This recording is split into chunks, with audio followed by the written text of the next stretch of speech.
ರಾಜ್ಯದಲ್ಲಿ ಕೊಂಚ ಮಟ್ಟಿಗೆ ಶುಭ ಸಮಾಚಾರ ಅನ್ನೋ ರೀತಿಯಲ್ಲಿ ಕಾಣಿಸ್ತಾ ಇದೆ. ಕಾರಣ ಮಲೆನಾಡು ಭಾಗದಲ್ಲಿ ಮಳೆಯ ಅಬ್ಬರ ಜೋರಾಗಿದೆ. ಗಾಳಿ ಮಳೆಯ ಅಬ್ಬರ ಜೋರಾಗಿದೆ. ಕೊಪ್ಪ ಶೃಂಗೇರಿ ತಾಲೂಕಿನಲ್ಲಿ ಶಾಲಾ ಕಾಲೇಜುಗಳಿಗೆ ಮುಂಜಾಗ್ರತಾ ಕ್ರಮವಾಗಿ ರಜೆ ಘೋಷಿಸಲಾಗಿದೆ.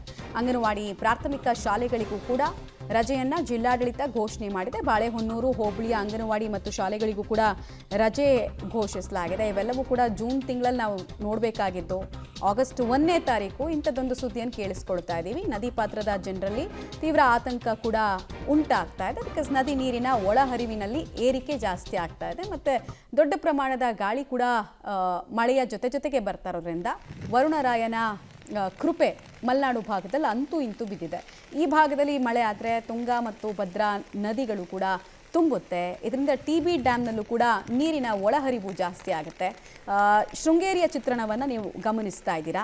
ಇಲ್ಲೆಲ್ಲ ಅಂತೂ ಕಂಪ್ಲೀಟ್ ನದಿಯ ಒಡಲು ಕಾಣಿಸ್ಕೊಳ್ತಾ ಇತ್ತು. ಬಟ್ ಕಳೆದ ಸ್ವಲ್ಪ ದಿನದಿಂದ ಅಲ್ಪ ಪ್ರಮಾಣದಲ್ಲಿ ಮಳೆ ಬರೋದಕ್ಕೆ ಫಸ್ಟ್ ಸ್ಟಾರ್ಟ್ ಆಯಿತು. ಬಟ್ ಆಲ್ಮೋಸ್ಟ್ ಒಂದು ಜೂನ್ ತಿಂಗಳಲ್ಲೇ ಇಲ್ಲೆಲ್ಲ ಮಳೆ ಬಂದು ಕಂಪ್ಲೀಟಾಗಿ ನದಿಗಳು ದೊಡ್ಡ ಪ್ರಮಾಣದಲ್ಲಿ ಹರಿತಾ ಇದ್ವು. ಬಟ್ ದುರ್ದೈವವಶಾತ್ ಈ ಸಲ 2 ತಿಂಗಳು ಮಳೆ ಕೈಕೊಟ್ಟಿತ್ತು. ಆಗಸ್ಟ್ ಮೊದಲ ವಾರ ಶುಭ ಸೂಚನೆ ಸಿಗ್ತಾ ಇದೆ. ಪ್ರಕೃತಿ ದತ್ತವಾಗಿ ಬರ್ತಾ ಇರುವಂತಹ ಮಳೆಯ ಚಿತ್ರಣ ಮತ್ತು ನದಿಯ ನೀರಿನ ಬಣ್ಣ ಕೂಡ ಬದಲಾಗಿರೋದನ್ನು ನೋಡ್ತಾ ಇದ್ದೀರಾ.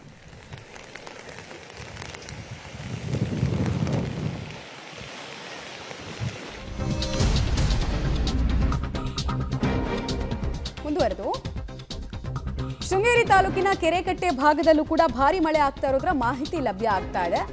ಅಪಾಯದ ಮಟ್ಟವನ್ನ ಮೀರಿ ತುಂಗಾ ನದಿ ಹರಿತಾ ಇದೆ. ತುಂಗಾ ನದಿ ಕಪ್ಪೆ ಶಂಕರನಾರಾಯಣ ದೇಗುಲ ಕೂಡ ಮುಳುಗಡೆ ಆಗಿರೋದ್ರ ಮಾಹಿತಿ ಸಿಗ್ತಾ ಇದೆ. ನಿನ್ನೆಯಿಂದ ನಿರಂತರವಾಗಿ ಮಳೆಯ ಪ್ರಮಾಣ ಅತ್ಯಧಿಕವಾಗ್ತಾ ಇದೆ. ಮಳೆ ನಕ್ಷತ್ರದ ಪ್ರಕಾರ ಈಗ ಬರ್ತಾ ಇರೋದು ಪುಷ್ಯ ಮಳೆ. ಆಗಸ್ಟ್ ಮೊದಲ ವಾರದಲ್ಲಿ ಶುಭ ಸೂಚನೆ ಸಿಗ್ತಾ ಇದೆ. ಮಳೆ ಆಬ್ವಿಯಸ್ಲಿ ಬಂದಾಗ ನದಿ ಪಾತ್ರದಲ್ಲಿರುವಂತಹ ಜನ ಇರಬಹುದು, ದೇವಸ್ಥಾನಗಳಿರ್ಬೋದು, ಸಹಜವಾಗಿ ಸ್ವಲ್ಪ ದಿನದ ಮಟ್ಟಿಗೆ ಮುಳುಗಡೆಯ ಭೀತಿಯನ್ನು ಕೂಡ ಎದುರಿಸಬೇಕಾಗತ್ತೆ. ಹಾಗೆ ಚಿತ್ರಣ ಕಾಣಿಸ್ತಾ ಇದೆ.